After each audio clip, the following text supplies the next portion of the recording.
Ce podcast n'est pas pour vous. D'ailleurs, j'aurais aimé le rendre plus incompréhensible. Enfin non, pas plus incompréhensible, moins accessible. Ce sont deux idées bien différentes. J'aurais voulu que vous ne compreniez pas tout, car cela vous aurait permis de véritablement comprendre, de ressentir pourquoi ce podcast existe. Mais pour cela, il aurait fallu que je vous transmette le génie d'un panneau, la beauté de Carcosa. Mais surtout, il aurait fallu que je vous parle d'un rêve. Ou plus exactement, d'une maison que j'ai vue en rêve. C'est important parce que sans elle, il n'y a pas tout ça. On serait pas là, vous voyez. Mais bon, transmettre des rêves, c'est pas facile. Alors, à la place, je vous laisse avec un type de récit un peu plus classique. Et puis, moi, faut que j'y aille. Il faut que j'aille trouver cette maison que seul Stephen King pourrait trouver. Ou un photographe, peut-être. Mais je n'ai pas de photographe sous la main, alors. Générique.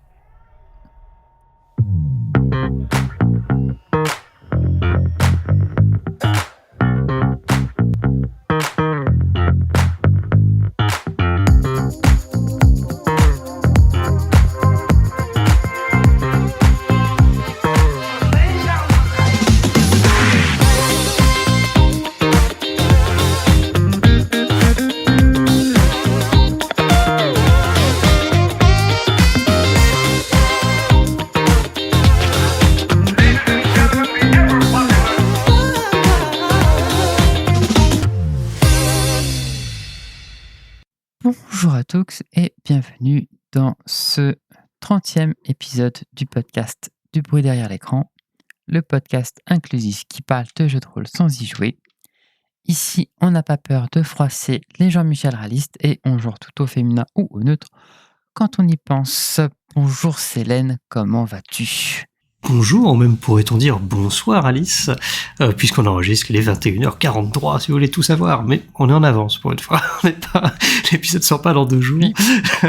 Du coup ça va, j'ai envie de te dire, ça va. J'ai connu meilleure santé, cela dit, mais ça va quoi, franchement, j'ai pas à me plaindre. Okay. Toi, comment vas-tu ? Voilà, cette dernière 72 heures, j'ai dormi 5 heures. Ah, ça fait pas tant que ça. Voilà. Bon, ça fait pas beaucoup. J'étais de manif aujourd'hui, et vu que les manifs, c'est un peu mon enfer personnel, parce que rester statique, tout ça, du coup, j'ai pas pris de Ritaline pour pas être encore plus, voilà. Donc, sans Ritaline en plus. Oui. Et puis, j'ai pas écrit une seule ligne de script. Donc, c'est retour à l'ancienne. Donc, c'est parfait. Ah, d'accord. En mode freestyle, comme on dit. Très bien. Mais pour l'épisode de ce soir, de ce mois, je trouve que c'est farpette. Ouais, c'est raccord, il y a une certaine poésie. Ça marche dans mon interprétation et mon angle des choses, en tous les cas, minimum. Puis, cela dit, je suis très pressé d'être demain, figure-toi, parce qu'on enregistre la veille du premier tour des élections municipales. Oui. Et j'espère que ce sera la dernière semaine, parce qu'il y a un deuxième tour, quand même, la dernière semaine de mandat de Jean-Pierre Gorge, qui est le maire de Chartres, la ville où j'habite depuis 25 ans. Et, allez, 15 ans de trop. Donc, c'est tout ce qu'on espère, hein. Évidemment. Est-ce que tu as des nouvelles de tes pledges ? Oh là, oui. C'est bien ce qui me semblait. J'ai reçu hier Brindlewood Bay et c'est trop cool, les livres sont trop beaux, vraiment, je suis trop contente. Et puis j'ai des nouveaux pledges, dont un qui est de ta faute, soit dit en passant. Oh, tout de suite. La première chose, c'est que je disais dans l'épisode dernier que ouais, non, mais Pumpkin Spice, c'est trop cher de les prendre en physique, je vais me démerder. Bon, je les ai pris en physique en fait. Moi aussi. Célène la grosse pigeonne. J'ai aussi craqué pour Pumpkin Spice à un certain niveau d'ailleurs. Non, moi je me suis contenté du livre de base et extension en physique, ce sera déjà pas mal. Ah oui, après les niveaux de récompense suivants, là c'était quand même très très élevé. Après, ce que je dis, c'est que moi là-bas j'ai pris le pledge avec le jeu de base et l'extension en physique, et après j'ai rajouté des add-ons en fait, qui m'intéressaient quoi. Ouais, je vais même pas regarder les add-ons. L'écran du MG à 15€, je fais en fait non. Les dés à 15€, j'ai en fait non plus. À la base, ça fait partie des choses que j'avais prévu de prendre et finalement, je les ai pas pris. Bon, mais du coup, j'ai 2 nouveaux pledges. Le premier, c'est Princesse Gardienne, et ça, c'est de ta faute. Ça, et le matraquage de Monsieur Loutre, comme on l'appelle. Oui, c'est-à-dire que quand je te l'ai envoyé, tu m'as dit que tu l'avais déjà vu, donc bon. Oui, mais j'avais pas pledge. Je m'étais dit, non, vas-y, c'est bon, j'ai déjà pledge, pas un démon, j'ai peut-être pas non plus pledge tous les projets de la Loutre Rolliste, mais bon, au final, il manquait pas grand-chose, c'était sur la fin. Là, on est en late pledge, d'ailleurs, si ça vous intéresse, vous pouvez aller jeter un œil. Et surtout, le dernier pledge en date que j'ai fait, je voudrais en parler un tout petit peu. C'est la version française de Gutterpunk. Et alors Gutterpunk, qu'est-ce que c'est? Et ce pledge en particulier, qu'est-ce que c'est? La version française de Gutterpunk est faite par les éditions Scaldirian, une jeune maison d'édition de JDR, qui sont tenues par un certain Pierre-Antoine, aussi appelé Pad. Je subodore que son nom de famille commence par un D, mais comment savoir après tout. Mais en tout cas, voilà, le premier gros projet, c'est donc cette version française de Gutterpunk. Et alors Gutterpunk, est-ce que tu sais ce que c'est qu'un Gutterpunk, Alice? Pas du tout. Eh bien, c'est ce que nous on traduirait en punk à chien. C'est les punks des rues, en fait. Gutter. Ah oui, non mais si, non mais effectivement, mais je suis très mauvaise à l'oral. C'est-à-dire que à l'écrit, je reconnais les choses, mais alors à l'oral, mais oui, du coup, oui, ça y est, je situe. Ouais. Voilà. Et donc, en fait, c'est un jeu... Alors, j'avoue que j'ai pledge parce que ça me parlait. C'est du punk antiraciste. Du punk, quoi. Voilà. Non, mais on est d'accord. Du vrai punk, quoi, ouais. Voilà, merci, parce que moi, le jour où j'ai appris qu'il y avait du punk d'extrême droite, je suis tombé de ma chaise. Mais donc, dans Gutterpunk, c'est un jeu donc où on joue des punks qui vont donc faire de la musique, machin, tout ça. Donc ça ressemble un petit peu à ce que proposait Bob Martin dans X and the Punk.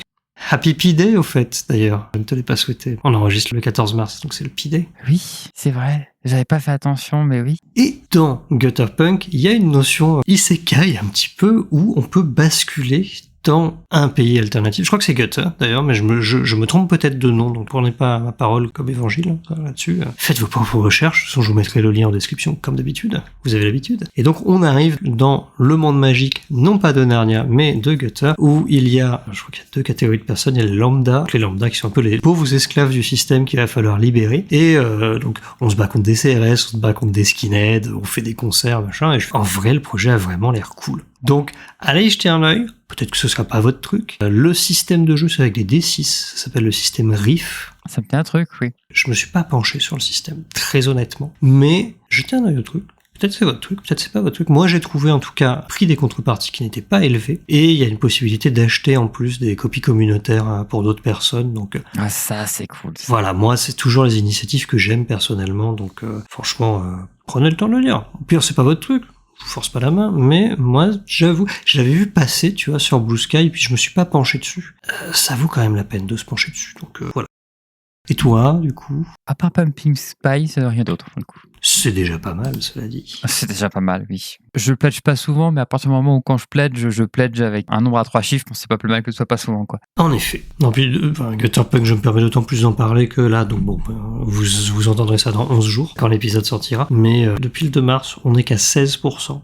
Je pense qu'il y a assez peu de gens qui en ont entendu parler. Et c'est vraiment pas inintéressant du tout. Donc, ouais, bah... moi, j'aimerais bien que le projet puisse se concrétiser, ne serait-ce que pour dire, on a le droit aussi de jouer à ce jeu-là, quoi. C'est un jeu américain, je crois, à la base. En tous les cas, là, de ce que je vois, j'aime beaucoup la DA. Ah ouais, mais carrément. La DA, elle est très cool. L'auteur, c'est John Thompson, qui était chanteur dans un groupe de punk rock dans les années 90. En 10 ans, il s'est produit en live dans des clubs, des skateparks, des salles municipales. Et donc, ce jeu s'inspire de ses passions, de ses expériences, et contient quelques photos et illustrations de l'époque où il faisait partie de la scène punk. Donc voilà, à un moment, c'est authentiquement punk.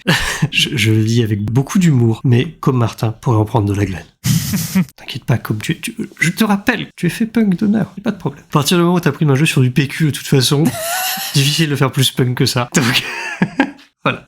C'est tout pour mes pledges en cours, et je voulais quand même parler de Gutterpunk parce que, pour être tout à fait transparente, on a été contacté par Pierre-Antoine qui nous a demandé si on était d'accord pour mettre un petit coup de projecteur dessus, et comme j'avais dit, le projet, je l'ai vu passer avant que le pledge démarre, et je m'étais pas spécialement penché dessus, je me suis dit, ouais, bon, à voir, je connaissais pas du tout le jeu, et après son mail, je me suis dit, je vais au moins faire l'effort de lire le truc, parce que je veux pas me prononcer sans dire de bêtises, et j'ai pledge.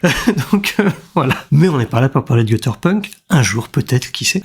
Il me semble que tu avais une question pour moi. Ma question pour toi, c'est est-ce qu'il y a une œuvre qui t'a tellement obsédé que tu t'es mis à en rêver la nuit? Et si ce n'est pas le cas, est-ce qu'il y a autre chose qui t'a obsédé au point d'en rêver la nuit? Alors, je n'ai pas de réponse définitive à cette question, je vais rien noter, mais ma réponse basique sera non. Mais en fait, on peut vraiment étayer un petit peu ce truc-là, puisque en rêver la nuit, je ne sais pas, parce que moi je me rappelle jamais de mes rêves, ou quasiment jamais. C'est-à-dire, si je me rappelle de 2 rêves par an, c'est déjà pas mal, quoi. Oui, parce que pour rêver, faut dormir, en fait. Oui, alors on ne révèle pas mes secrets, s'il te plaît. Et par contre, il y a des choses qui utilisent mon flux de pensée inconscient, et tu fais quelque chose qui te demande une fraction de concentration infime, genre, je sais pas moi, passer le balai, ce genre d'action qui requiert toute ta concentration et tout ton talent naturel. Parfois, bon, je laisse mes pensées se dérouler, et quand j'attrape le train de mes pensées, je me dis, ah, je suis en train de penser à ça. Ouais. Ça m'arrive. Et là, par contre, il y a des choses qui font ça. Ou alors, tu sais, le soir, avant de t'endormir, tu fermes les yeux, puis tu vois des choses. Ouais. Moi, je suis très très nul pour visualiser des choses avec mon esprit, mais il y a certaines choses où j'arrive à faire. Ouais, je vois très bien. Mon quotidien de TDAH pendant à peu près 20 heures sur 24 dans la journée, je situe. Et moi, par rapport à ça, bon, le truc le plus récent qui m'obsède au point que ça parasite mon flux de pensée et les rares images mentales que j'arrive à produire avant de dormir, quoi, ce sont les échecs. Ouais. Bon, en plus, je suis pas très forte aux échecs. Je n'arrive pas à 800 Elo, donc je suis pas non plus fantastique, mais malgré tout, j'ai ce truc-là. Alors, tout est de la faute de Romaric Briand, qui m'a fait me repencher sur les échecs avec Vademecum, je tiens à le dire. Comme ça, il est cité aussi. Vous pouvez cocher cette case du bingo des BDLE. Ce sera pas la seule case du bingo que vous allez cocher cet épisode-là, d'ailleurs, en passant. Tu as parlé de PBTA et de jeux solo. Mais après, globalement, ouais, ça va être beaucoup de jeux vidéo, en fait, parce que pour que je puisse matérialiser des images, il faut que j'y sois exposé pendant un certain temps aussi, donc pas mal de jeux vidéo quand même. Je sais pas pourquoi ce jeu-là me revient particulièrement en tête, alors qu'il y en a eu plein, mais je me souviens que quand je devais avoir 11 ou 12 ans, je jouais pas mal à Crash Team Racing sur PlayStation. Alors là, que les moins de 30 ans ne peuvent pas connaître, je pense. Je connais deux noms. Voilà, donc un jeu de karting à la Mario Kart, quoi, dans l'univers de Crash Bandicoot. Voilà, je voyais les pistes défiler sous mes yeux. Je pense que ça m'est arrivé très souvent, mais il y en a pas beaucoup qui m'ont marqué, tu vois. Donc je sais pas pourquoi CTR me revient particulièrement en tête. Mais ouais, le truc le plus récent qui s'affiche comme ça sous mes yeux, c'est les échecs. Maintenant, voilà, je n'en rêve pas la nuit. Enfin, je crois, parce qu'encore une fois, je sais pas. Et une œuvre en particulier, bon, après, bien sûr, les jeux vidéo sont des œuvres, hein, mais... Bien sûr. Mais non, parce que j'ai une capacité de visualisation qui est très limitée, en fait, par rapport à des gens qui sont capables de se représenter des choses. Moi, vraiment pas du tout, quoi. Ce qui est un certain obstacle. Je pense pas être atteinte d'aphantasie non plus, mais je peux juste pas visualiser les choses. Ouais. Je rêve pas et je visualise pas. Compliqué pour cette question. C'est sûr. Mais bon, après, voilà. Malgré tout, on peut quand même parler un peu de jeux de rôle. Par exemple, tu sais, les systèmes de création de personnages à points. Donc, toi, forcément, je sais que c'est Shadowrun qui va te parler le plus.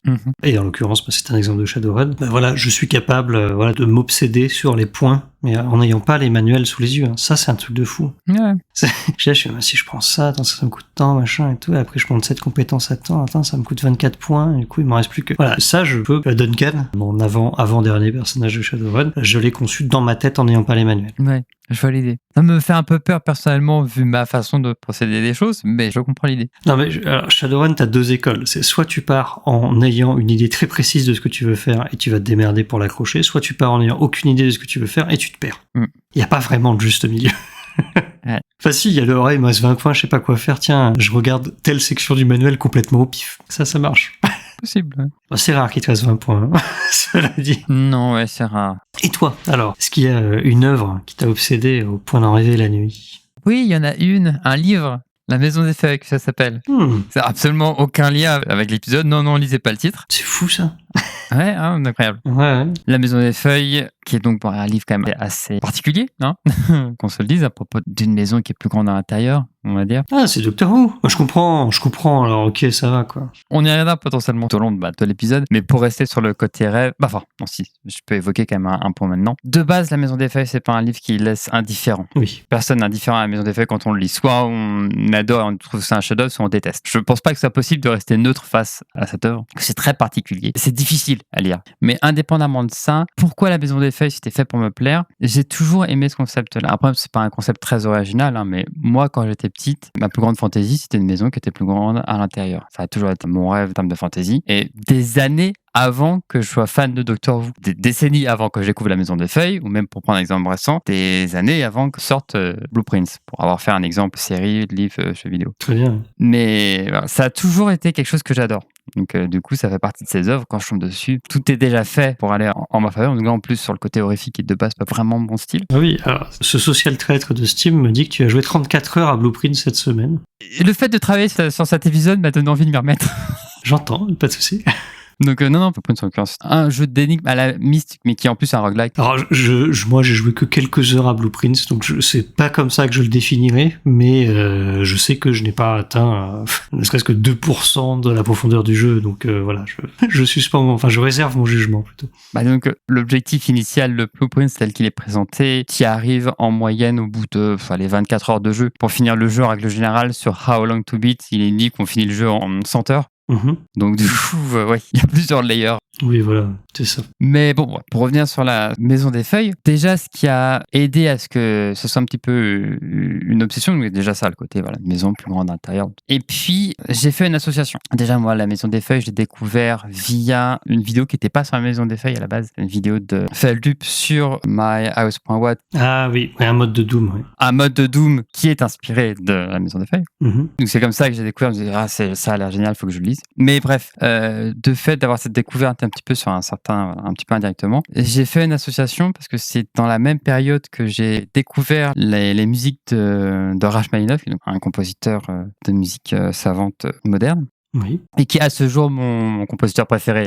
Du coup, ça m'avait bien marqué. Et donc, du coup, la Maison des Feuilles, pour moi, c'est rattaché au deuxième concerto de Rachmaninoff, qui est donc juste tout simplement ma production musicale préférée. Tout style confondu. Ça joue pour que ça reste en tête. C'est sûr. C'est-à-dire que le concerto dure 34 minutes. Je lisais la Maison des Feuilles par séquence de 34 minutes, en mettant la musique en fond. Donc, du coup, voilà, je l'ai un peu ritualisé. Parce que de ce que je connais du livre, effectivement, je pense que séquencer sa lecture, c'est peut-être bien.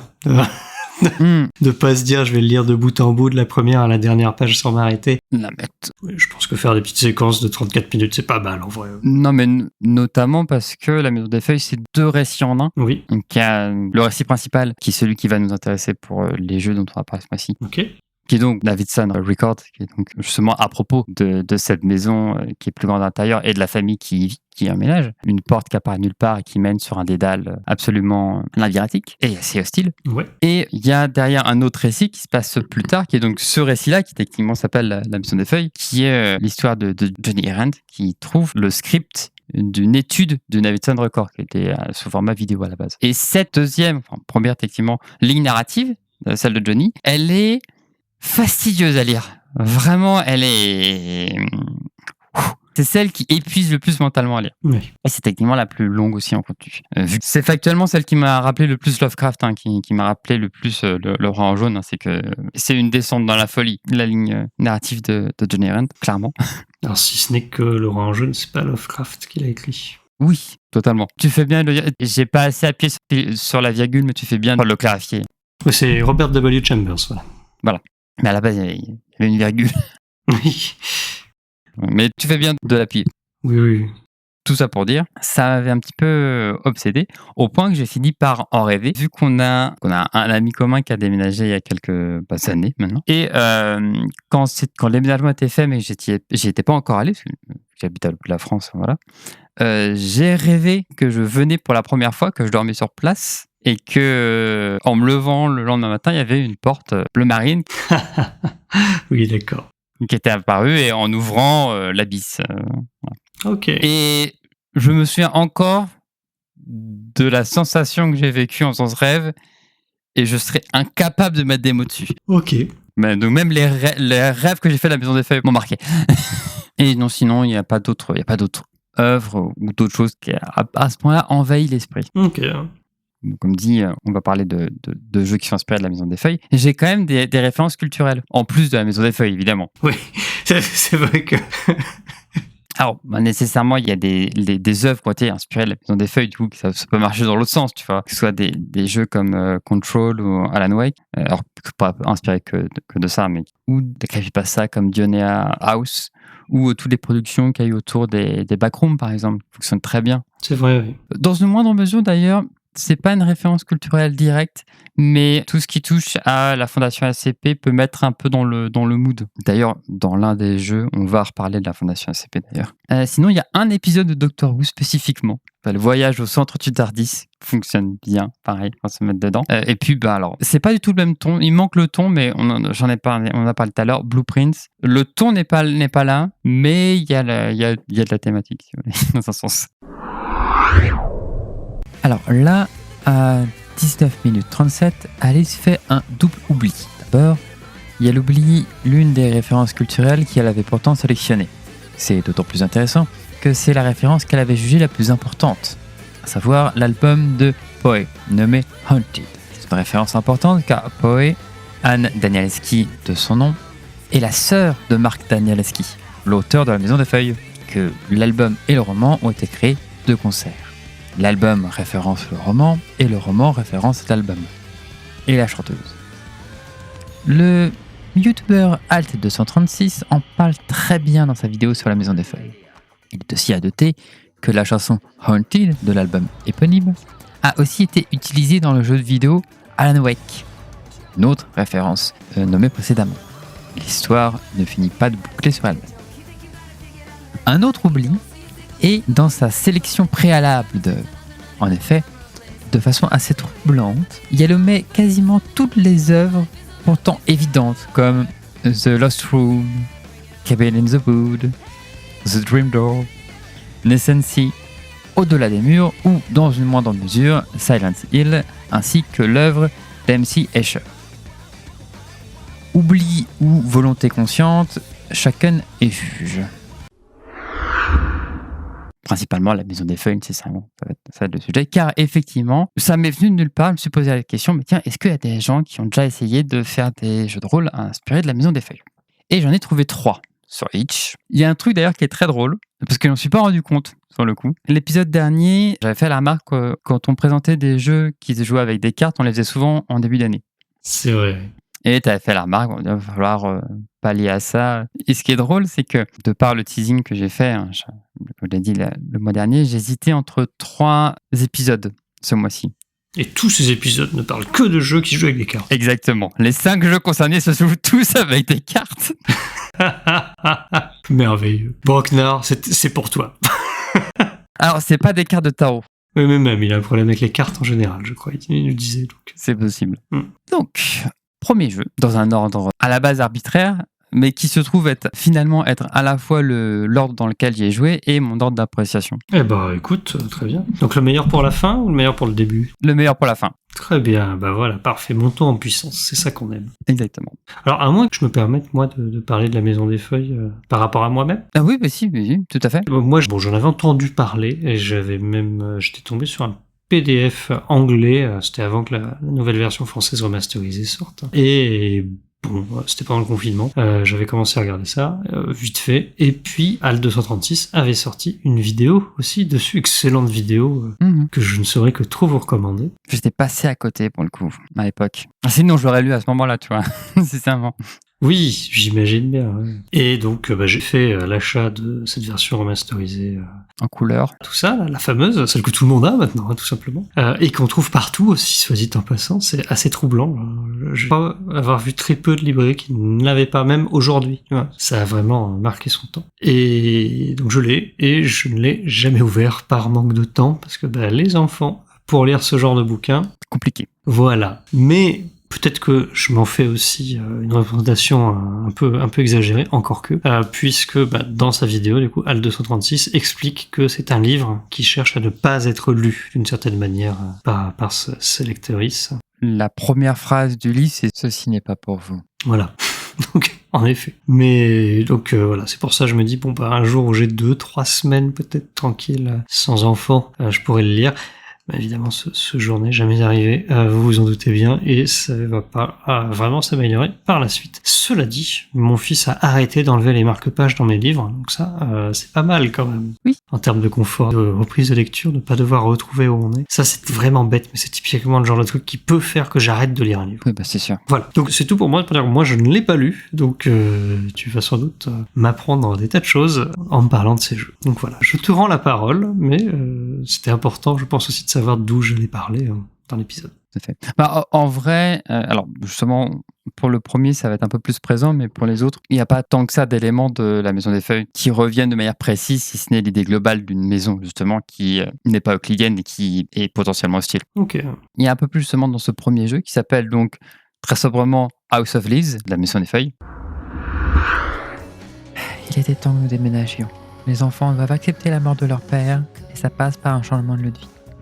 j'ai évidemment trouvé la maison parfaite. En même temps, à 42 ans, avec une carrière d'architecte derrière moi, j'espère bien être capable de trouver la maison parfaite. Millie, du haut de ses 22 ans, elle est surtout contente d'être plus proche d'une grande ville. Azriel est un petit peu plus mitigé, trouve justement le quartier assez laid, mais ça fait sens. Car autant la passion d'Emily fleurira ici, autant Azriel risque pas de dessiner beaucoup de paysages. Quant à Mathilde, c'est jamais facile de déménager à 13 ans. Heureusement, il y a un centre spatial dans le coin. Elle qui adore l'espace, ça sera suffisant pour lui faire oublier ce qu'on a laissé derrière nous. Direct, quoi, ok. Direct. Qui est donc écrit par Brandon Routh. J'y tiens alors à préciser, les 3 jeux que je vais présenter ce mois-ci ne sont tous que disponibles en anglais. Oui. Enfin, vu que c'est des petits jeux assez confidentiels, d'ailleurs sur les 3, il y en a 2 qui sont prix libre avec un minimum de 0. Ah oui, donc littéralement à prix libre. Voilà, pas spécialement étonnant qu'il n'y ait pas de traduction sur ces jeux-là, évidemment. Tu sais ce qu'il te reste à faire. Ouais. Alors, surtout qu'en plus, ils sont pas très très longs. Donc En général, oui. J'ai écouté 7 épisodes du podcast Interview D66. Et le 7e épisode recevait Gulix comme invité. Et Gulix qui est surtout connu pour ses traductions. Alors, il a aussi sorti quelques jeux, puis j'en parlerai bientôt, j'espère. Mais ce n'est pas un teasing pour le prochain épisode. Ça aurait pu être un teasing pour le prochain épisode, mais là, juste avant l'enregistrement, j'ai changé l'ordre des épisodes. Alice peut en témoigner. Oui. Mais voilà, justement, Gulix a traduit, parce que je l'avais déjà mentionné ce jeu-là. Escape from Dino Island, par exemple, c'est Gulix qui en a fait la traduction. Donc c'est un petit jeu de 30 pages, quoi, tu vois, donc voilà. Dont les livrets de PPTA. Donc voilà, et il disait, lui, que il allait traduire des petits jeux qui étaient pas connus, et il allait même jusqu'à dire, en exagérant un petit peu, mais que parfois il se disait, mais si moi je traduis pas, qui est-ce qui va traduire ce jeu ? Personne. Donc voilà, tu sais ce qu'il te reste à faire. C'est inspirant, je trouve. Bah ouais, c'est inspirant. Mais voilà, donc House of the Leaves, qui est donc un jeu de journaling qui est conçu pour être potentiellement joué à plusieurs, mais de pas une manière séquentielle. Non, moi j'ai joué toute seule sans aucun problème, hein, c'est totalement faisable. Mais c'est pour être potentiellement joué à plusieurs. L'idée, c'est que ça raconte l'histoire d'une famille qui vient d'emménager dans la maison. Et les différentes entrées de journal vont décrire la descente dans la folie du personnage qui écrit pour le coup. Enfin, dans la folie ou juste même physiquement être blessé par la maison d'une manière ou d'une autre. Dépendamment de ce qui est tiré. Comme on a dit, on va utiliser des cartes. Mais avant d'utiliser les cartes, la première étape, c'est de décrire tous les personnages qui habitent dans la maison. Oui. Non, je dis la famille, mais ça peut être évidemment de manière diverse, plusieurs personnes en tous les cas. Oui, oui. De bien fixer ces personnages-là et de dessiner un plan initial de la maison. Ça, c'est un truc qui m'a beaucoup surprise pour un jeu justement qui va se parler d'un espace qui est non euclidien. Commencer par dessiner une carte, puis, si tu veux, si vous voulez. Je trouve ça malin, en fait. Justement, tu crées un cadre, tu crées une normalité et tu vas le briser après dans le jeu, c'est plutôt intéressant. Non, mais tout à fait. Non, mais voilà, comme dit, ça m'a surprise, mais effectivement, ça fait sens. Ouais. Sachant que sur la page Itch, en l'occurrence, il y a aussi moyen de télécharger un plan prédisponible. Si jamais, vraiment pas d'idée de plan de maison, il y en a un tout fait. Et une fois que c'est fait, on commence à faire les entrées de journal. Tirer une carte, donc carte à jeu, donc 52 cartes à la base. Ok. Moi, évidemment, j'ai fait avec mes jeux de tarot, l'autre soir, mais voilà, 52 cartes à la base. Sachant que, contrairement à la plupart des jeux comme ça, qui utilisent des jeux de cartes, House of Leaves n'a pas de table. D'accord. La première carte que tu tires, selon l'enseigne, selon si c'est cœur, pique, trèfle ou carreau, d'accord. Ça va être un certain type d'événement et donc c'est à toi de faire preuve d'imagination de A à Z, quoi. D'accord, oui. Alors après, est-ce que la valeur a un truc ou c'est juste les enseignes qui sont intéressantes ? Pas sur ce tirage-là. Ok. On va venir sur un autre tirage, mais pas sur ce tirage-là. Non, la valeur n'a aucune valeur. Non, parce que, alors, pourquoi je pose la question ? Parce que je me dis, en fait, ce serait intéressant de faire un jeu où effectivement t'as pas de table, mais tu vas donc tirer une première carte qui sert à rien, si tu veux. Ou alors, pourquoi pas, tu fais un truc de point de départ. Et après, en fonction de si c'est la même couleur, par exemple juste les couleurs, ou même carrément les enseignes, tu vois. Et si c'est plus grand, moins grand ou égal, tu vas faire varier les choses. Ça vient de m'y faire penser, je me dis, ça peut donner un système cool. Ouais. Ouais, ça pourrait être une idée, ouais, effectivement. Voilà, c'était la parenthèse. Il est de système de jeu. Voilà. Totalement. Non, là par contre, on notera que... Alors, je vais pas rentrer dans le détail, parce qu'une fois encore, le but n'est pas d'écrire l'intégralité du jeu. Et là, vu qu'il est court, très vite, j'aurais vite fait de tout vous lire, quoi, en fait. Même pas forcément là pour ça. Oui, après, c'est du pay what you want, donc dans l'absolu, ce serait pas grave. À la limite, pourquoi pas, effectivement. Mais bon, on n'est pas obligé d'y passer non plus. C'est ça. Mais chacune des 4 possibilités et à minima neutre, voire carrément hostile, pour le coup. Ok. C'est un test que ce sera pas forcément le cas sur les autres jeux. Alors je dis à minima neutre parce que ça peut être juste la maison grandie, par exemple. Oui. Mais ça peut être carrément hostile. Il n'y a pas de choses plutôt positives, une fois encore. Là, on est vraiment sur l'idée d'un foyer qui a emménagé dans une maison qui pensait normale et leur normalité va vriller. Dans la prochaine séquence, il y a une confusion entre Alice et Selene. En effet, Selene évoque There is something in my house du groupe Dead or Alive. Et Alice réagit comme si on lui avait parlé du court-métrage et ARG This House Has People in It d'Alan Resnick. Bien que les théories formelles de la sociologie tentent d'expliquer cela par le manque flagrant et assumé de sommeil d'Alice, quelques théoriciens du langage penchent plus pour une approche basée sur une trop grosse différence du dialecte. Et ce, même si nous parlons ici de noms propres, normalement immunisés à ce genre de problématique. Toujours est-il que cette différence de plan de compréhension de la part des chroniqueurs ajoute au côté insidieusement dérangeant de l'audiogramme. Voilà, la vraie difficulté pour moi, ça va être de ne pas penser à There is something in my house de Dead or Alive, pendant que tu parles de tout ça. Ça va être le grand challenge. C'est vrai que c'est moins... Mais j'aurais pu le mettre dans les références aussi, d'ailleurs. Ça aurait pu être dans les références aussi. Et je vais encore pas dormir cette nuit. Je sais pas pourquoi ce truc spécifiquement m'empêche de dormir, plus que d'autres. Ça spécifiquement, ça m'empêche. Je sais pas pourquoi. Dead or Alive ou La Maison des Feuilles? Bah, les deux, techniquement. Mais... Pour des raisons très différentes. Donc, La Maison des Feuilles, ça m'obsède de manière plutôt positive, plutôt de manière émerveillée, tu vois. Oui. L'autre, non, vraiment, ça m'angoisse. Je sais pas pourquoi. Ah ouais. On va savoir. Mais donc, du coup, pour revenir sur House of Live, vu que la plupart des choses sont soit neutres, soit offensifs, dans 3 cas sur 4, donc tout sauf les pics, Ouais. on doit tirer une deuxième carte. D'accord. Cette deuxième carte, c'est une carte de résolution. Ok. Et pour cette deuxième carte, là, c'est l'inverse. L'ancien, il ne compte plus. Ce qui est important, c'est la valeur. Ok. Et selon si c'est haut ou bas, on réussit ou pas le challenge. Ok. Genre là, c'est une sorte de miracle. Et puis ensuite, plus on descend, plus on réussit, soit avec l'aide d'autrui, soit avec des traumas. Voilà. Et si on tire entre 2 et 5, on échoue avec un aspect négatif. Et si on échoue un challenge, dans ces cas-là, on passe à l'étape qui s'appelle Oblivion. Et dans ces cas-là, c'est la fin du personnage. Et si on joue à plusieurs, on compile les notes et on les passe à l'autre personne. Ah, ça c'est excellent. Cette mécanique est très cool. Sachant qu'une carte est censée représenter une semaine dans la maison. D'accord. Sur papier, en tout cas, après, vous faites ce que vous voulez. Ok. Et à part l'Oblivion, il y a un moyen de finir le jeu, du coup? Non. Non, c'est vraiment écrit en mode... Ah ouais. Ouais, c'est un peu dommage, ça, je trouve. Il y a marqué, littéralement, le souligner, étape 6, winning, point d'interrogation. Chaque carte représente une semaine dans la maison, essayez de battre votre meilleur score. Ok, ouais. Bon. C'est dommage. Je suis d'accord, c'est pas le ton que... Bon, c'est tentant, quoi. Bah non, mais moi je trouve que il y aurait un côté très beau, tu vois, à faire un jeu où là tu vas jouer, tu vas perdre, tu sais que tu vas perdre, mais tu vas pouvoir donner tes notes à une deuxième personne qui, grâce à tes notes, aura plus de chances de s'approcher du but, probablement qu'il ne va pas y arriver, qui va donner ses notes à une troisième personne qui aura considérablement plus de chances de s'approcher du but, qui va peut-être pas y arriver, etc., quoi. Mais que le jeu puisse avoir une fin positive, quoi, en tout cas. Et surtout, vraiment consommer, quoi. La fin est finie, le jeu est terminé, on a gagné. Alors bon, ça me fait penser un petit peu à Nier Automata, où quand tu termines le jeu dans sa vraie fin, on te propose à la fin de supprimer ta sauvegarde pour permettre aux autres joueurs de pouvoir triompher du jeu. Ouais. Parce que tu reçois de l'aide d'autres joueurs quand tu finis le jeu avec cette fin-là. Ouais. Et moi, j'avoue que sans hésiter, j'ai supprimé ma sauvegarde. Ouais, je comprends bien. Un jour, je ferai ce jeu. Ça fait des années. Oui, je te le recommande assez chaudement.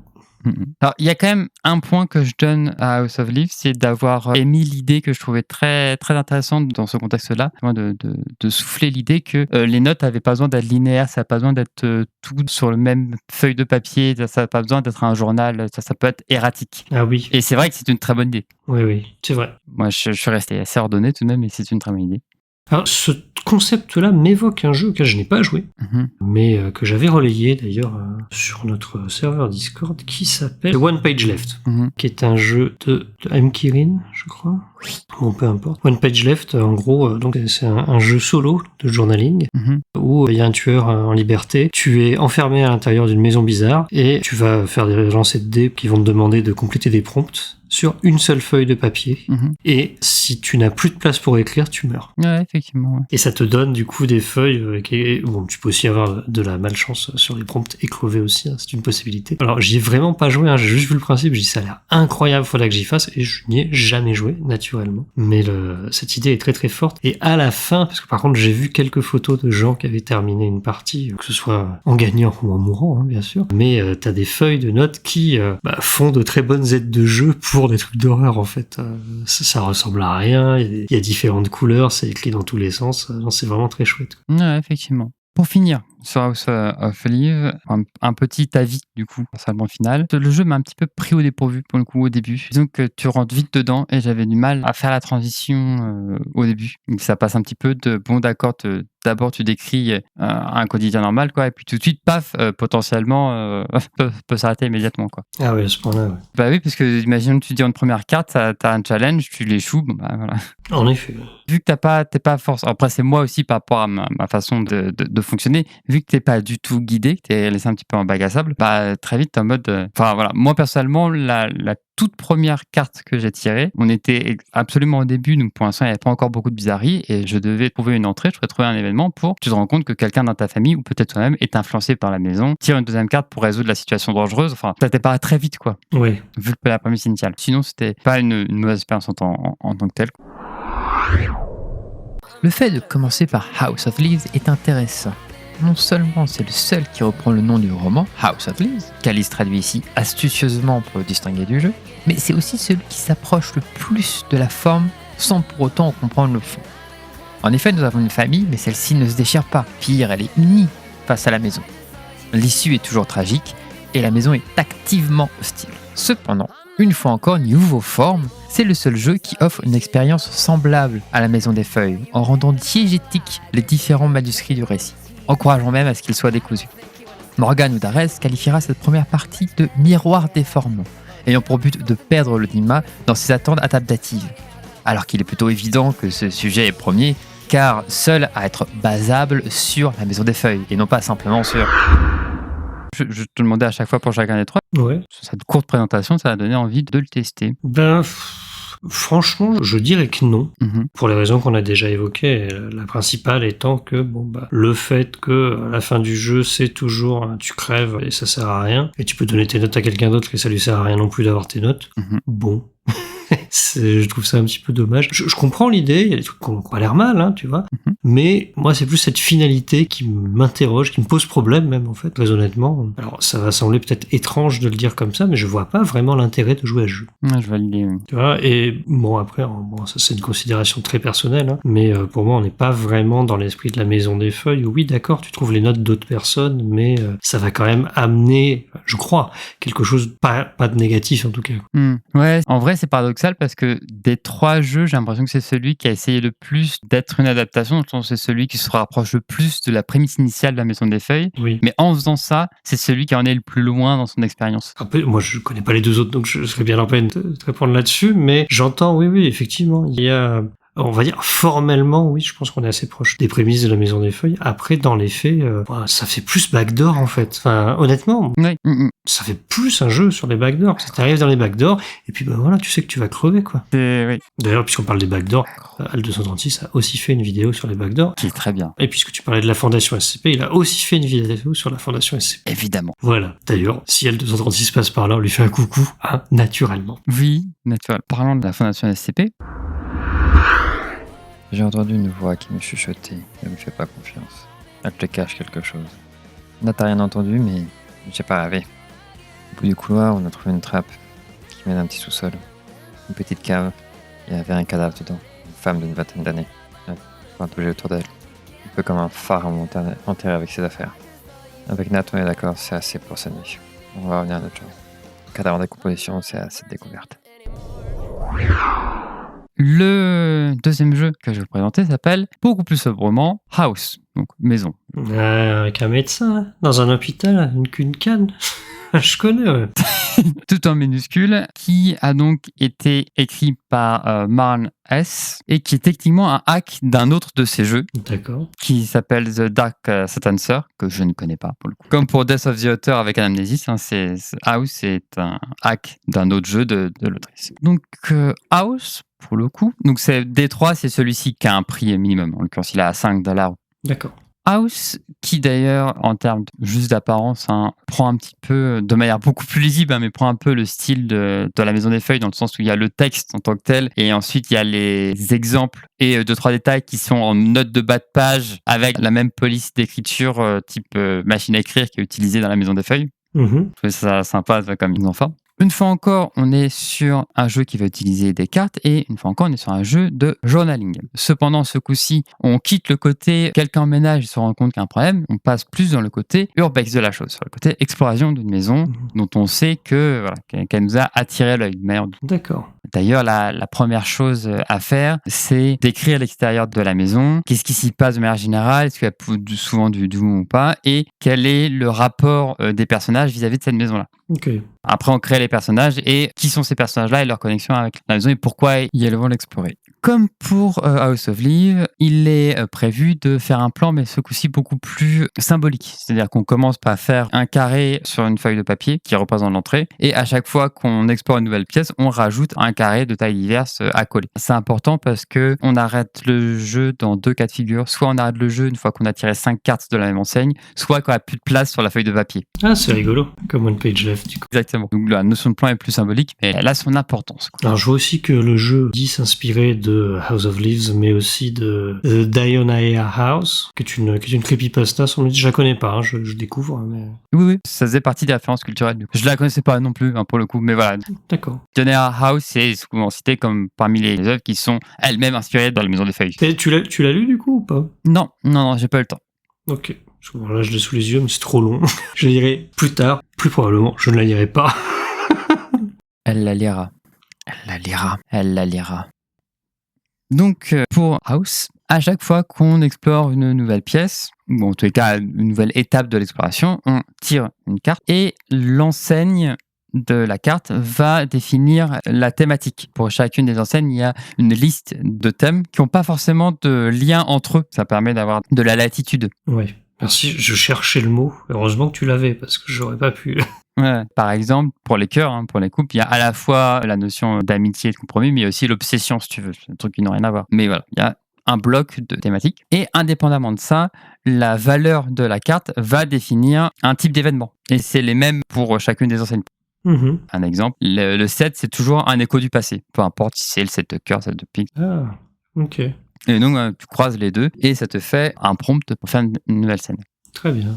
Et donc voilà, il continue de tirer des cartes jusqu'à ce que tu aies 5 cartes de la même enseigne ou qu'il n'y ait plus de place sur la feuille. Ok. Une fois que tu en es arrivé là, pour finir le jeu, tu organises les cartes tirées et l'enseigne avec le plus de cartes va donner la direction de la thématique de la conclusion. Mm-hmm. Donc là, pareil, il y a 4 types de fins, 4 types de conclusions Ouais. qui sont composées principalement de questions en fait, auxquelles il faut répondre. Plus ou moins positives, mais qui restent toujours très ouvertes parce que vu que c'est des questions auxquelles on répond, pareil, tu as plusieurs possibilités. Vu la manière dont c'est écrit, on sent que c'est quand même écrit avec l'idée qu'il y a au moins une personne qui va survivre. C'est pas dit de manière officielle, mais tacitement, je trouve que ça se ressent dans l'idée, au moins une personne qui va survivre, minimum. Ouais.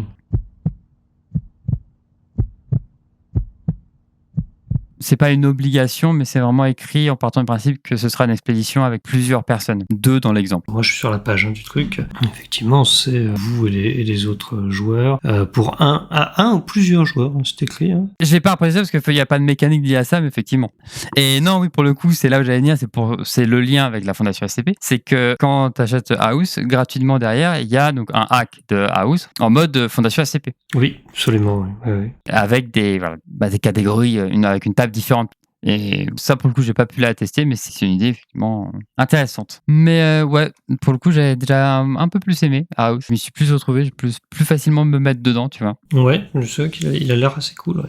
Notamment la table des valeurs, les différents événements, assez vaste, mais quand même, ça dirige suffisamment pour pas être perdu, tu vois. Oui. Je trouve ça pas mal. Et l'idée que selon l'enseigne que ça a le plus tiré, ça va te dicter le style de fin, je trouve ça intéressant, quoi. C'est vrai que c'est cool, ouais. C'est cool. La sociologue Samar Kadjedi ne tarit pas d'analyse sur ce passage, notamment car House, le sujet de la séquence, épouse les métaphores psychologiques de la Maison des Feuilles. En effet, la couleur d'un événement est autant l'ambiance de la pièce que l'évolution des rapports entre les protagonistes, ce qui, par là même, provoque un écho entre le relationnel et le destin des explorateurs. Ce qui souscrit à la thèse selon laquelle la maison n'est que l'écho de la psyché des personnes prises dans son sein. Cynthia Vishkar, quant à elle, économiste socio-libérale de son état, se concentre plus sur l'autiogramme en lui-même, en soulignant que la seule œuvre ludique purement payante est au milieu de la présentation, encadrée entre deux œuvres gratuites telles le blanc royal emprisonné entre le bleu et le rouge du tricolore. Beaucoup, d'après elle, y voient un énième message politique subliminal de la part des anarcho-compatibles animant le podcast. Est-ce que cette petite présentation t'a donné envie de le tester? Ouais, bah là j'ai téléchargé. Donc... Je suis en train de regarder, ouais, il fait 10 pages en plus, ça il est cool. Ouais. Et du coup, tiens à le dire, si vous avez acheté le Bundle for Racial Justice and Equality, il était dedans. Il était dedans? Et oui, c'est pour ça, j'ai été surprise de voir que je le possédais en fait. Bah je me souviens même plus parce que pourtant je l'ai acheté ce bundle. Le truc c'est que vu que ce projet d'épisode sur les jeux inspirés de la Maison des Feuilles en fait date d'il y a un peu plus longtemps et je l'ai mis en pause pendant très longtemps. Nécessairement, je les avais dans ma bibliothèque. Je me souvenais plus que je les avais d'avant, quoi. Tu vois ce que je veux dire? Tant que tu n'as pas repayé le jeu pour le tester, voilà, c'est ça le principal, quoi. Mais ouais, il faisait partie du Bundle for Racial Justice and Equality. D'accord. J'imagine que un certain nombre de nos auditeuristes doivent posséder ce jeu sans le savoir. Il y a des grandes chances, oui, c'est sûr.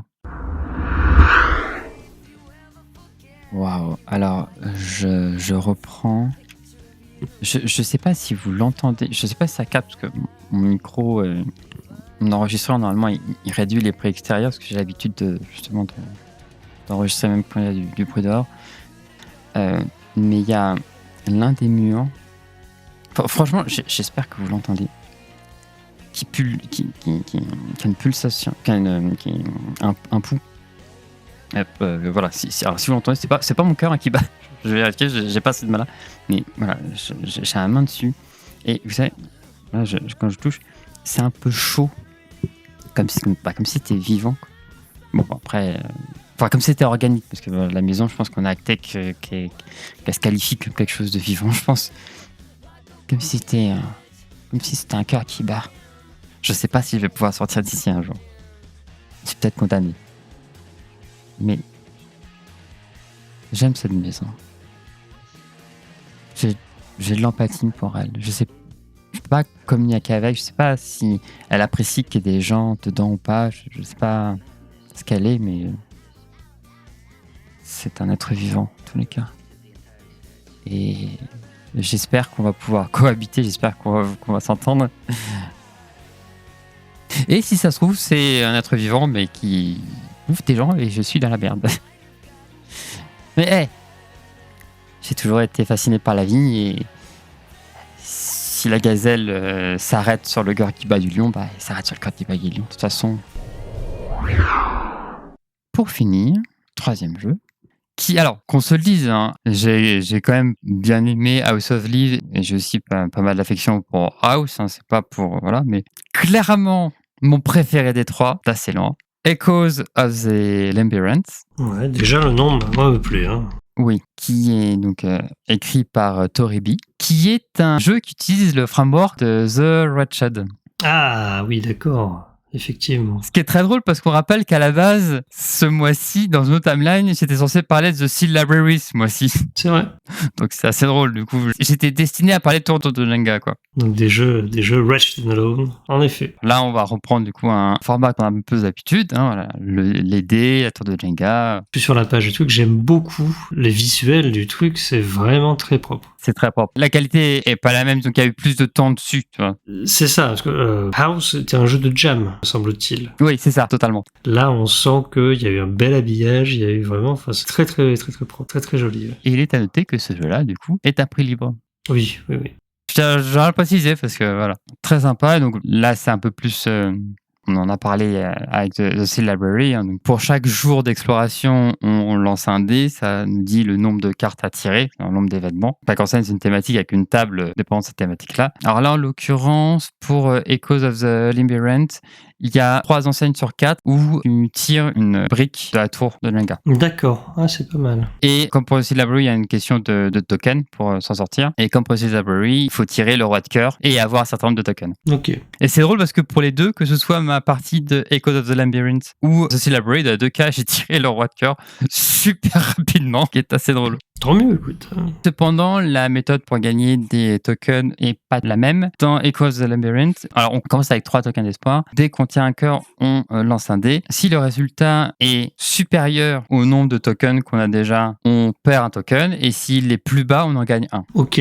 Ce que je trouve raide un peu parce que ça veut dire que tu peux très vite te retrouver dans une situation où tu ne peux plus en gagner. Oui, si tu trouves un seul token, t'es dans la merde. Ouais. Voilà, ce qui m'est arrivé, soit en passant. Je me suis permis une rectification de règle d'un point de vue personnel. Je me suis dit, t'en gagnes 1 si c'est inférieur ou égal, et avec un minimum de 1. Oui, en effet. Oui. Comme ça, t'es jamais totalement bloqué. Mais même avec ça, je trouve que c'est un peu raide dans le sens où, alors certes, tu commences avec 3 tokens, mais pour pouvoir trouver un moyen de sortir de la maison, il faut avoir pioché le roi de cœur. Oui. Et avoir 10 tokens d'espoir. Oui. Sachant que tu lances le dé pour récupérer un token quand tu tires un cœur et que nécessairement t'as que 13 cœurs au tout dans le jeu. Oui. Bon, t'as intérêt à faire des bons jets, quoi. C'est clair.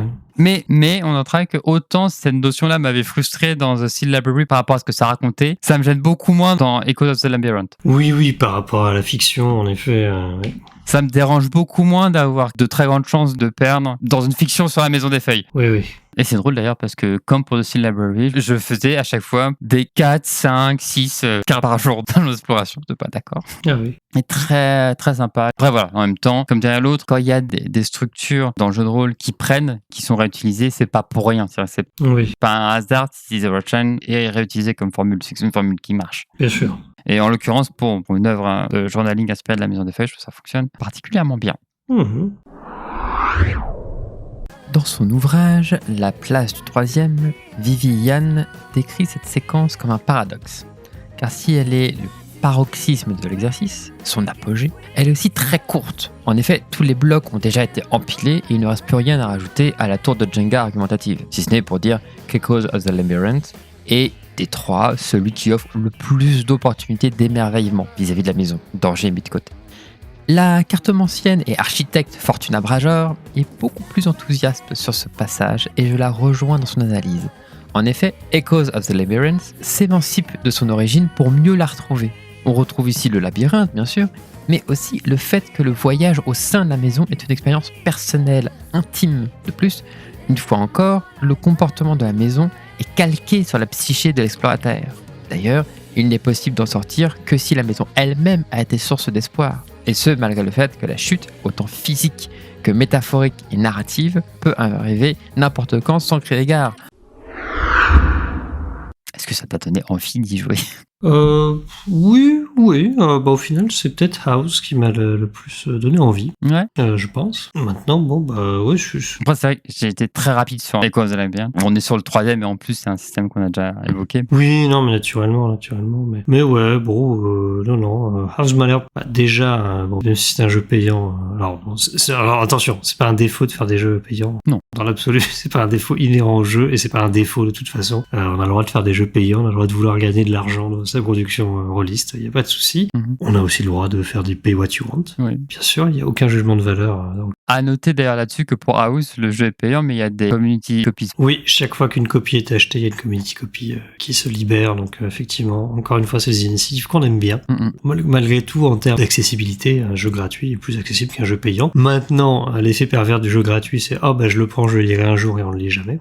Ça, c'est une réalité, on va pas se leurrer. Clairement. Mais bon, Echoes of the Labyrinth est très beau, mais House a une sobriété que je trouve très très élégante aussi. Et qui en plus fait écho à la Maison des Feuilles. Voilà. Donc Donc, je sais pas. Puis bon, vu que il est donné pour un ou plusieurs joueurs, mais a priori plusieurs joueurs, il y a un côté que j'aime bien. Voilà, ça a l'air plus intéressant d'explorer à plusieurs. Enfin, je sais pas, c'est une fiction qui me parle peut-être plus, tu vois, d'explorer à plusieurs. Puis bon, j'ai pas lu les prompts de fin, mais je vois quand on explore une salle, les couleurs rouges sont plutôt positives, les couleurs noires sont plutôt négatives. Donc, il y a peut-être plus de possibilités de pas avoir, vous crevez comme des merdes, en fait. Ah oui, c'est vrai que j'avais commencé à préciser pour House of Leaves, tout est soit neutre, soit négatif. Pour Echoes of the Labyrinth, il y en a un qui est positif, qui est l'espoir, les trois autres où c'est un peu costaud. C'est vrai que pour House, c'est plus moite-poite, et puis surtout, comme je l'ai dit, il y a un peu à boire et à manger sur chaque catégorie. Oui, tout à fait. Oui, le cœur, c'est autant l'amitié que l'obsession, je crois. Donc, Ouais. voilà, il y a moyen de faire des trucs. Du coup, ça me parle a priori plus, tu vois, d'avoir un ton de la fiction qui est modulable en fonction de ce qui se passe et des envies des participantes. Oui. Plutôt que d'avoir un truc de, enfin, tu vois, faut être dans un mood particulier, tu vois, de se dire,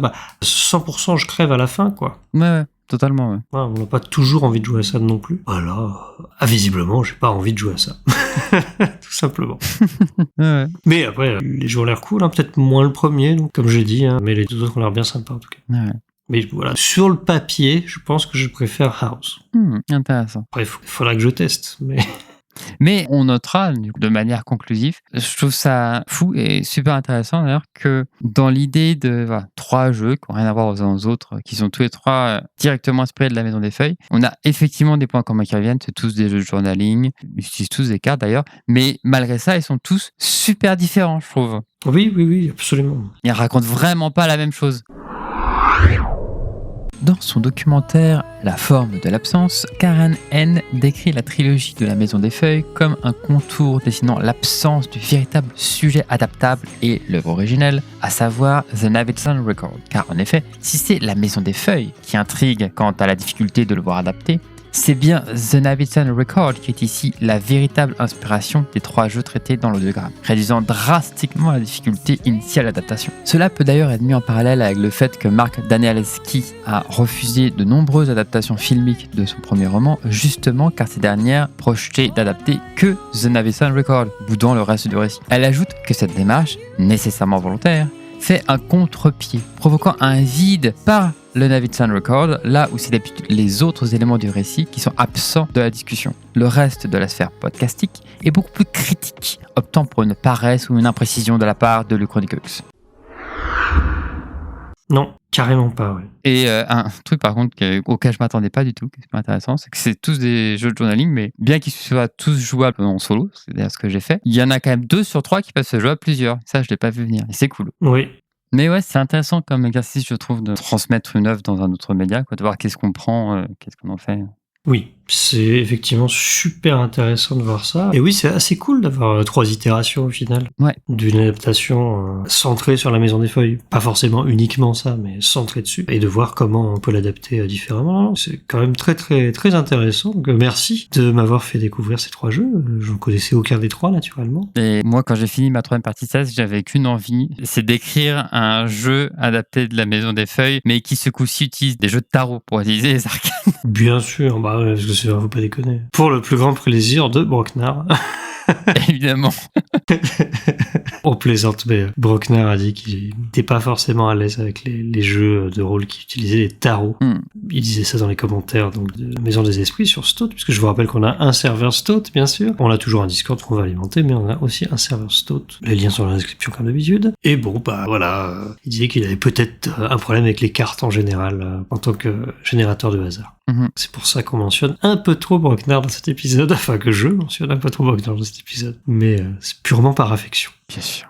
Pour la Maison des Feuilles, du coup, c'est assez conclusif et on peut passer à la question FAQ. Très bien. Alors, moi, j'ai une question pour toi, une question de Antred, qui nous demande quel type de scénario aimez-vous le plus ? Enquête, action, horreur, humoristique et pourquoi ? Moi, c'est particulier parce qu'il y a 2 réponses à ça. Des réponses qui peuvent aller au-delà du jeu de rôle pour ma part. C'est-à-dire que la même direction de réponse pourrait être aussi applicable sur d'autres œuvres, comme notamment le jeu vidéo. Mais on va se contenter du jeu de rôle. Ouais. Sur le papier, sur le principe, ce que je préfère, c'est les scénarios d'enquête. Parce que j'aime bien les enquêtes. Ouais. J'aime bien les énigmes, j'aime bien devoir réfléchir, trouver une solution. Mais dans les faits, je suis beaucoup plus à l'aise sur les scénarios d'action. Parce que dans les scénarios d'enquête, il arrive régulièrement des moments où je sais pas quoi faire, un petit peu perdu. Ouais. Sur le papier, je préfère les scénarios d'enquête, mais voilà, j'aimerais mieux le dérouler, tu vois ce que je veux dire ? Oui, je vois ce que tu veux dire. Ouais. Voilà. Et donc la question c'était pourquoi ? Tu as plus ou moins répondu, mais...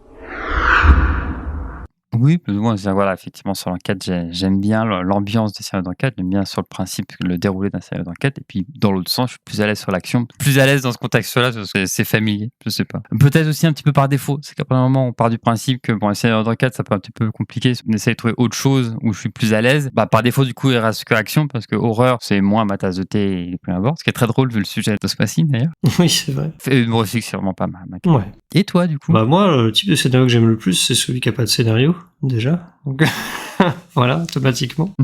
Mais bon, voilà, c'est limite plus pour troller la question qu'autre chose. Espèce d'anarchiste. Ouais, mais bon, que veux-tu, voilà, aussi à un moment, c'est fatigant d'avoir des livrets qui te disent bon, bah ça, c'est la scène 1, puis c'est suivi par la scène 2, puis c'est suivi par la scène 3. Dans la scène 3, il se passe ça, précisément. Voilà, étymologiquement, un scénario, c'est le recueil des scènes, donc le petit livret que tu vas avoir dans ta pièce de théâtre. C'est le script de ta pièce de théâtre, donc où tu sais exactement ce qui se passe, et donc où les scènes, sont déjà écrites à l'avance, et puis tu n'as qu'à les dérouler dans l'ordre. Donc voilà, je dis théâtre, évidemment, aujourd'hui je pense qu'on pense plus au cinéma. Hein. Bien sûr.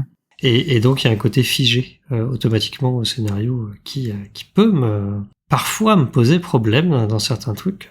Et alors en plus, si jamais le scénario est peut-être pas bien écrit, parfois, alors là c'est catastrophique. Encore plus dans de l'enquête ou dans de l'horreur que d'autres choses. Oui, je pense que c'est les deux types où c'est plus rédhibitoire. Ouais, après c'est des types qui sont proches aussi. C'est pour ça que j'aurais peut-être dit puzzle plutôt qu'enquête. Après tu peux faire de l'enquête non horrifique aussi, hein, mais...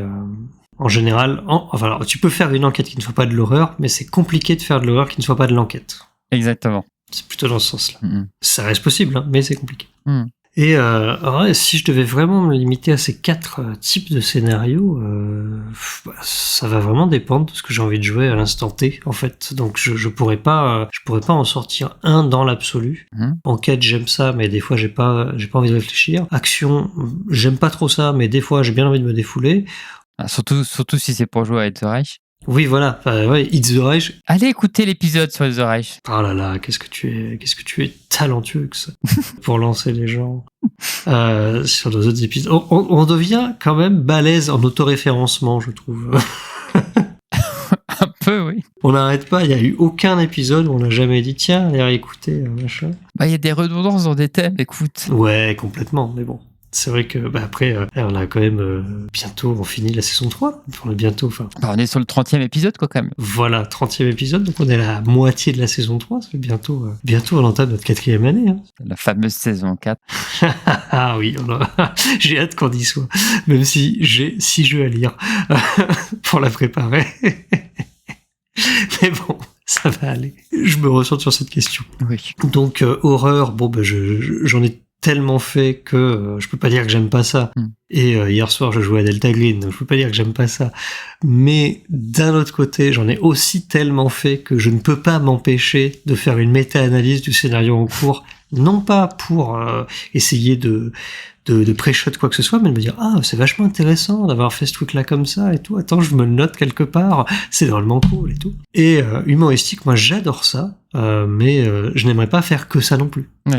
Tu vois, j'en fais une de temps en temps, franchement je m'éclate, voilà, mais je vais pas faire ça. Si je faisais que ça, je me lasserais très vite en fait. Oui, je comprends. Après, il y a des alors qui sont peut-être des thèmes plus que des types, mais il y a peut-être des thèmes qui me parlent quand même un peu plus que d'autres.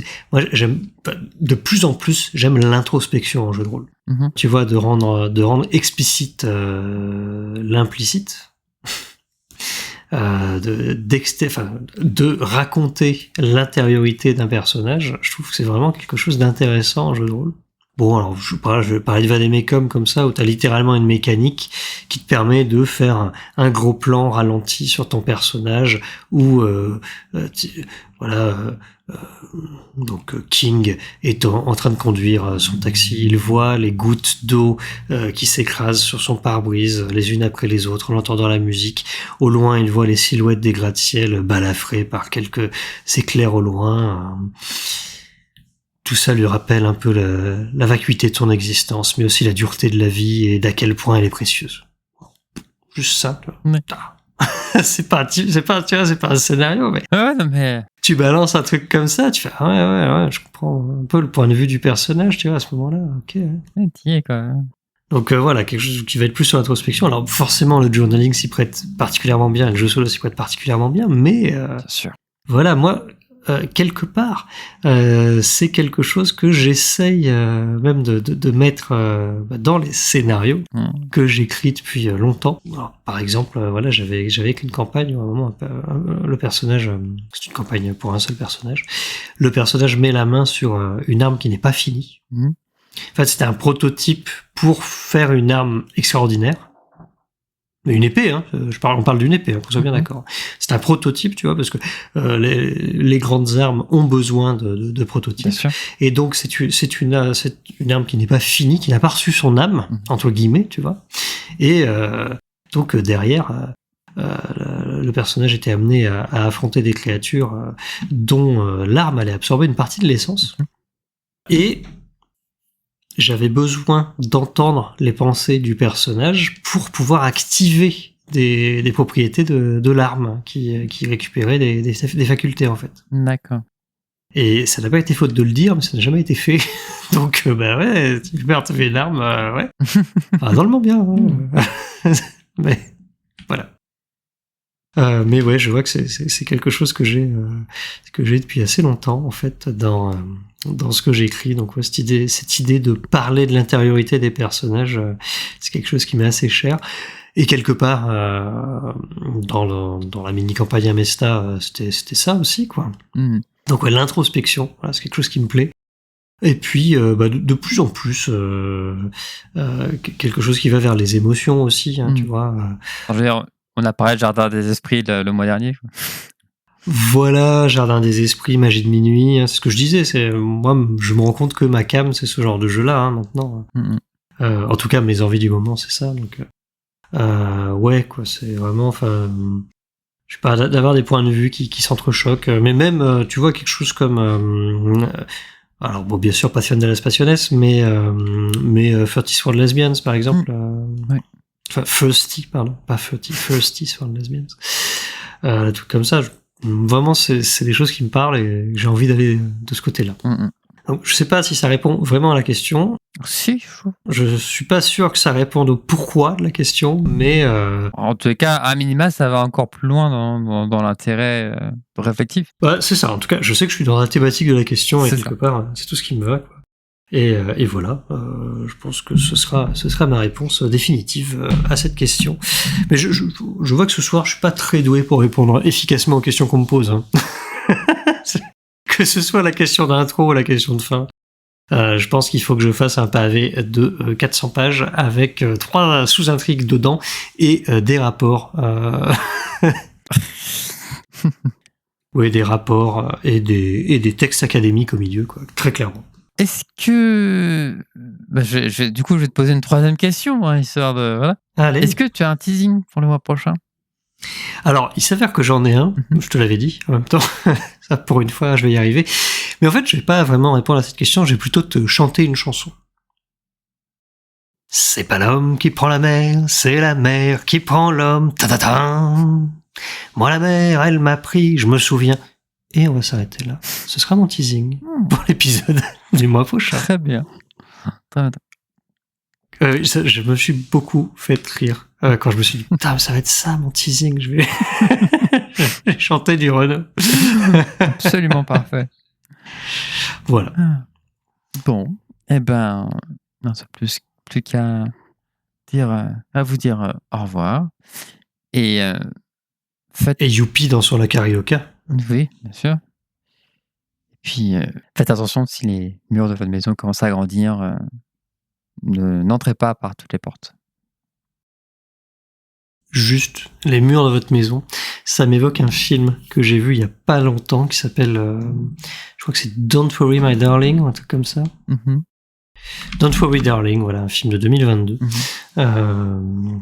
sur une espèce de, alors, d'utopie des années 50, donc clairement une dystopie pour genre 50% de la population, au hasard, et on va suivre la vie d'une femme au foyer, qui s'appelle Alice, d'ailleurs, soit dit en passant, qui vit donc dans une ville qui s'appelle Victory, en Californie, et il se passe des choses vraiment étrange, et notamment à un moment, c'est pour ça que j'y pense, il y a alors qu'elle est en train de faire les vitres, donc tu vois, il y a la caméra, la vitre, derrière il y a Alice qui est face à la caméra en train de nettoyer la vitre, et derrière elle il y a un mur avec des cadres, machin et tout. Et en fait le mur se rapproche et l'écrase contre la vitre sans la tuer, je rassure tout le monde, elle ne meurt pas dans cette scène quand même, mais voilà, du coup les murs de la maison qui bougent, ça me fait penser à ce film-là qui était vraiment pas mal. Faites confiance au film. Genre, si vous voulez le regarder, faites-lui confiance et dites-vous que le film est réalisé par une femme. Oui. Parce qu'il y a vraiment un moment, je me suis dit, je sais pas si j'ai envie de continuer dans cette direction. Faites confiance au film. Eh ben, on va se quitter là-dessus. Ouais, carrément. Et puis, voilà. N'oubliez pas que j'ai rendu mon 4h et mon midi aussi. Bisous, bisous. Bisous.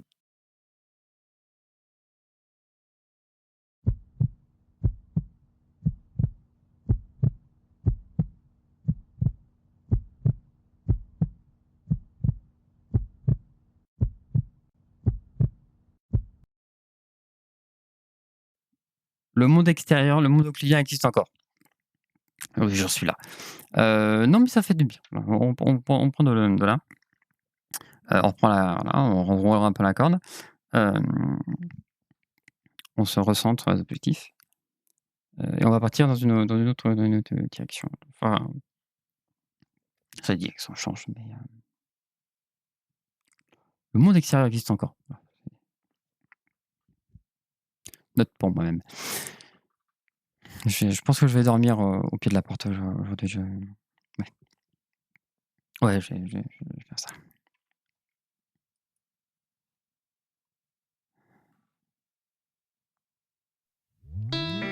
Nouveau jour d'exploration. Parti toujours là. Je m'en suis dit. Kiri suggested we go for a drive in her new two-door BMW coupe. In the parking lot, we slipped into her bucket seats. Kiri took over from there. At nearly 90 miles per hour, she zipped us up to that windy edge known to some as Mulholland, a sinuous road running the ridge of the Santa Monica Mountains, where she then proceeded to pump her vehicle in and out of turns, sometimes dropping down to 50 miles per hour only to immediately gun it back up to 90 again. Fast, slow, fast, fast, slow. Sometimes a wide turn, sometimes a quick one. She preferred the tighter ones, the sharp, controlled jerk, swinging left to right before driving back to the right, only so she could do it all over again, until after enough speed and enough wind and more distance than I'd been prepared to expect, taking me to parts of the city I rarely think of and never visit, I heard her say, "Hey pretty, don't you wanna take a ride with me through my world? Hey pretty, don't you wanna kick and slide through my world?" Do you get the gist of the song now? I can't remember the inane things I started babbling about then. I know it didn't really matter. She wasn't listening. She just yanked up on the emergency brake, dropped her seat back, and told me to lie on top of her, on top of those leather pants of hers, her hands immediately guiding mine over those soft, slightly oily folds, positioning my fingers on the shiny metal tabs, small and round like a tear, then murmuring a murmur so inaudible that even though I could feel her lips tremble against my ear, she seemed far, far away. Pinch it, she'd said, which I did, lightly, until she also said pull it, which I also did, gently parting the teeth, one at a time, down under and beneath, the longest unzipping of my life. Hey pretty, don't you wanna take a ride with me through my world? Hey pretty,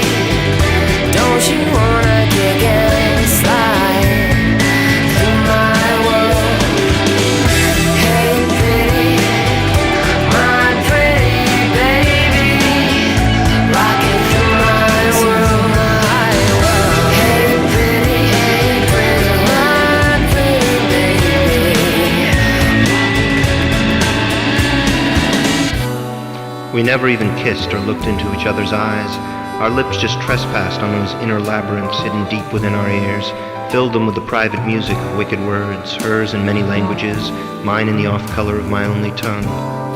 Too bad dark languages rarely survive. Hey pretty,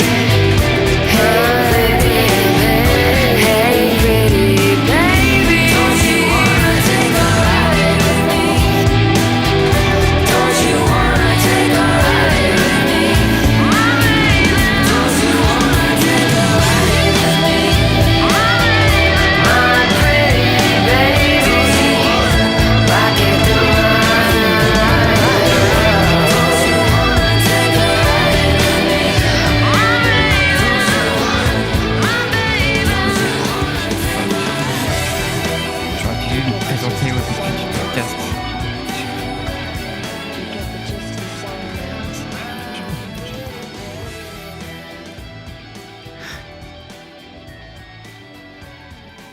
J'ai l'impression de m'évaporer.